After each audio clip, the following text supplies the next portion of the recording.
Yo, what's up, guys? Wanna Be Reckless, aka Wanna Be Casting here. We have another banger of a video for you guys. We're doing a recap of HCS Atlanta, and trust me, there is a whole lot to talk about, so let's talk about it.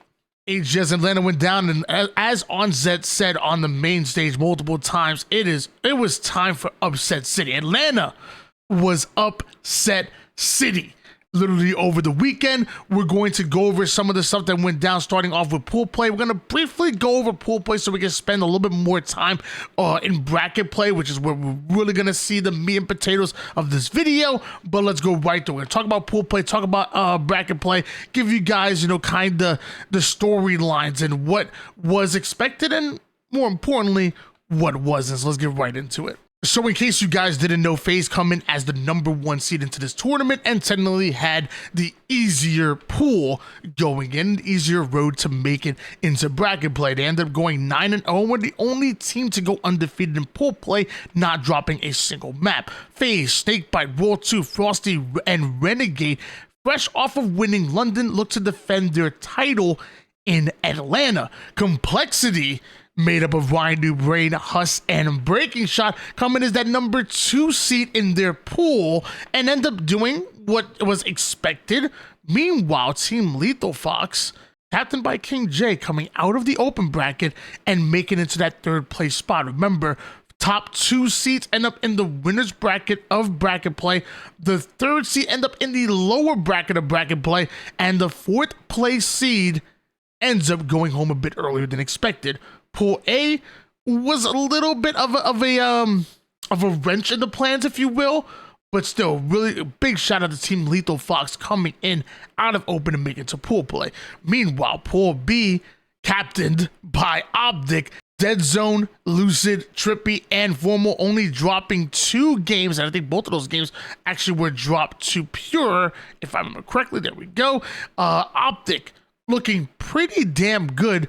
Pure looking very good, a lot better than most people had expected. Last Shot, Druk, Taulik, and Cherish. You're talking about a team that hasn't been fully loaded yet, at least as far as on North American soil, because Druk hadn't made it a North American land since Worlds of the 1st season. That's why he missed all of Season 2, and in Season 3 was only able to make it to London. This was the first time we're seeing him in North American soil since Season 1. Pure end up 2nd place in this pool, and then Into the Breach, Jimbo, Chick, Mighties, and Wootum end up in that 3rd place spot. Carolina Gaming out of open bracket weren't able to make it into championship bracket, at least not this time. Pool C, this was my pool of death, even though I'll be honest with you, Pool B and Pool D were also very, very close. This was personally my pool of death, was Pool C, and Shopify Rebellion coming in as the top seed, but we knew it was going to be a tough battle against Sentinels, who are right there in the same conversation as them. Rebellion, you have Soul Snipe, Psycho, Mental, and Suppressed. Sentinels, obviously, you have Lethal, Boo Boo Doo, Falcated, and Precision. When they matched up against each other, it was a 3-1 in favor of Shopify Rebellion. Sentinels still step up and are able to get 2nd place in their pools, which was as to be expected. Meanwhile, Cloud9, holding on to their 3rd place seed in pools, will make it to the lower bracket.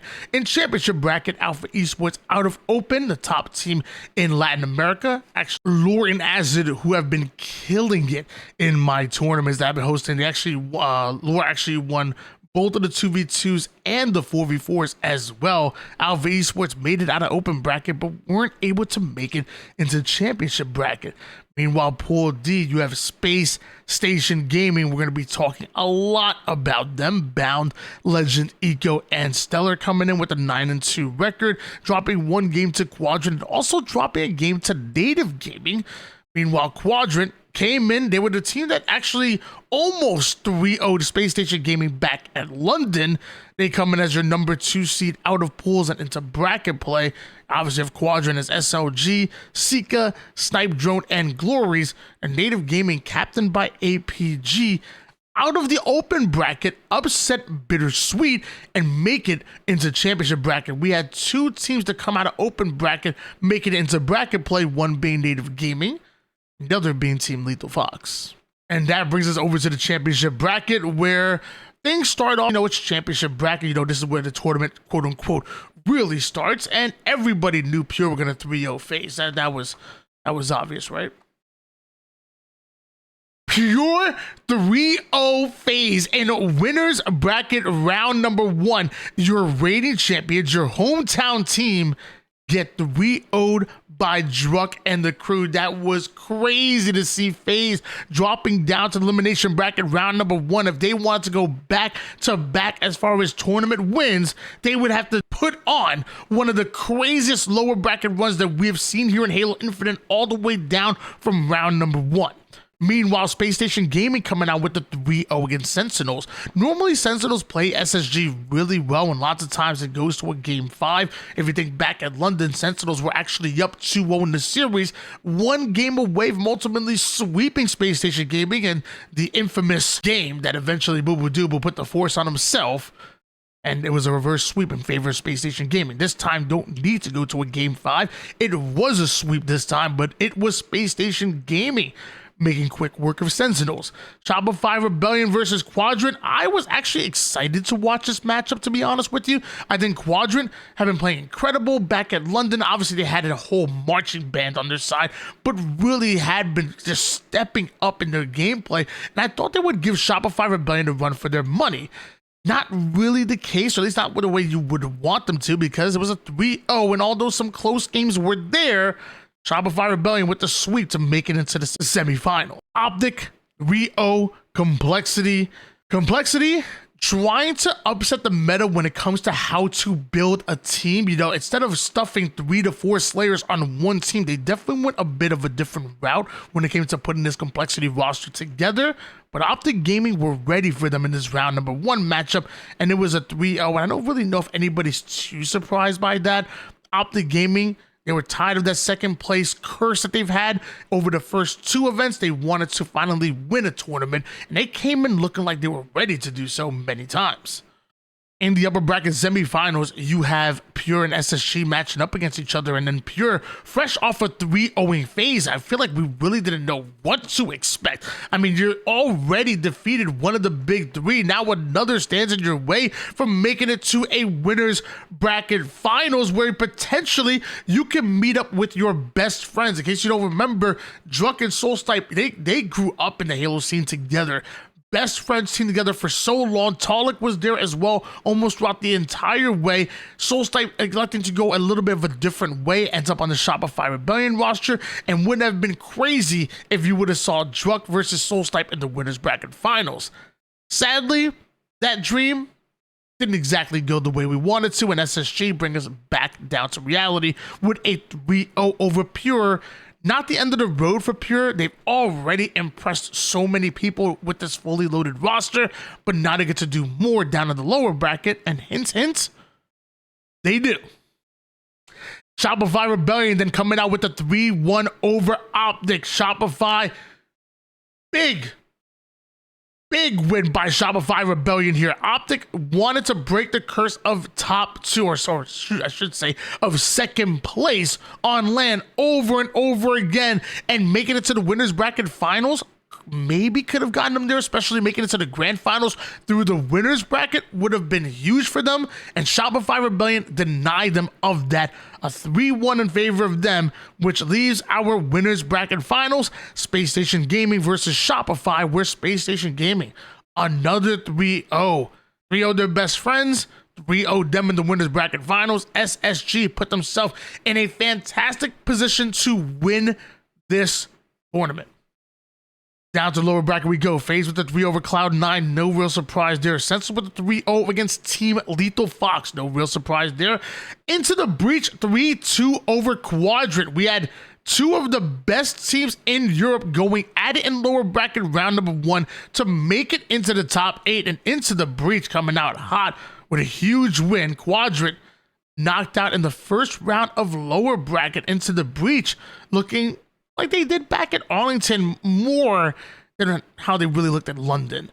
Meanwhile, Complexity, 3-2 over Native Gaming. Big win for them, which leaves us with the FaZe versus Sentinels matchup. The reason why this is crazy to think about is because there was a chance that if Sentinels won this matchup, FaZe would have gone top 8.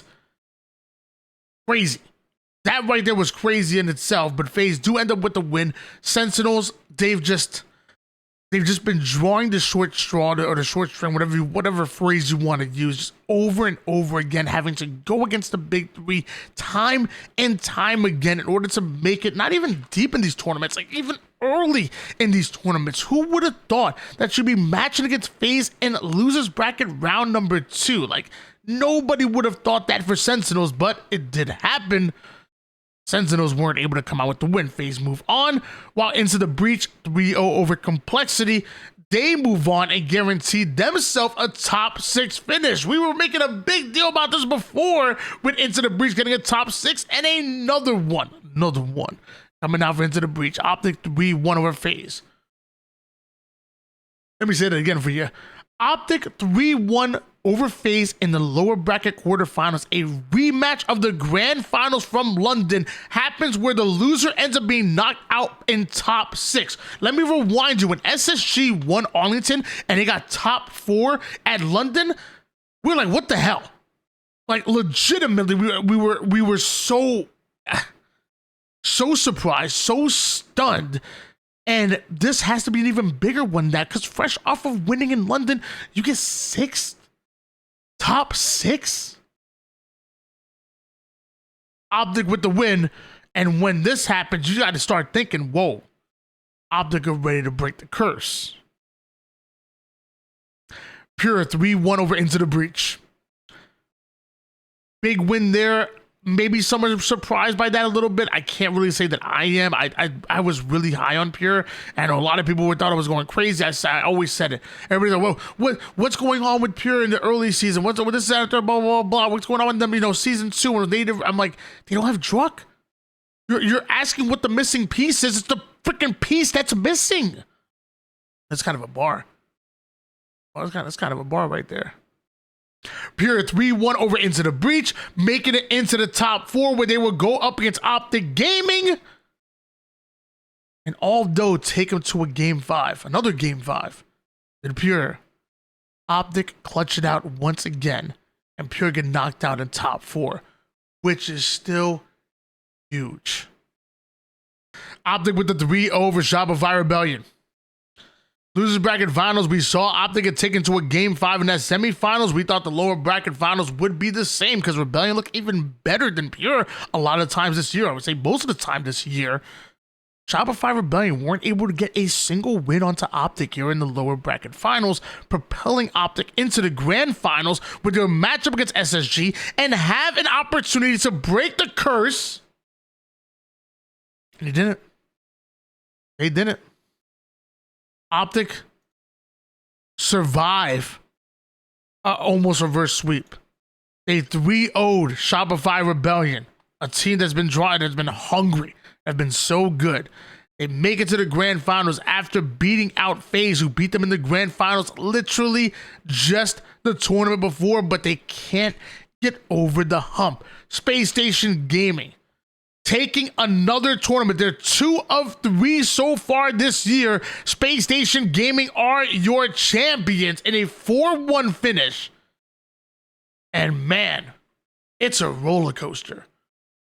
First place, 4th place, into another first place for Space Station Gaming. Absolutely huge for them. And I'm really excited what the rest of the year is going to look like, because you know, you've already been Optic in their house.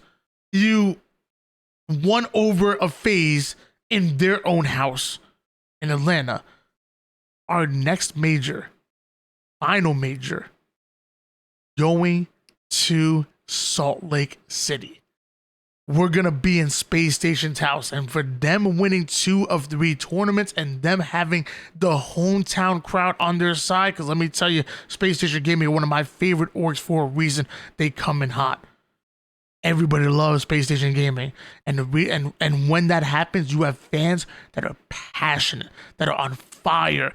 SSG are going to, for the first time this year, have home field advantage. And that is going to be so tough for Optic, FaZe, and the rest of the league to deal with. I would not want to run into Space Station Gaming in Salt Lake City. Well, guys, that's your HCS report. Let me know in the comments down below what you think. Did you expect this? Did you expect an SSG win? Did you expect a FaZe top 6 finish? Did you expect Pure to come out with top 4 and more? Did you think Optic would get their first win and break the curse? Let me know in the comments down below how you feel about Atlanta. And until next time, catch you later. Peace.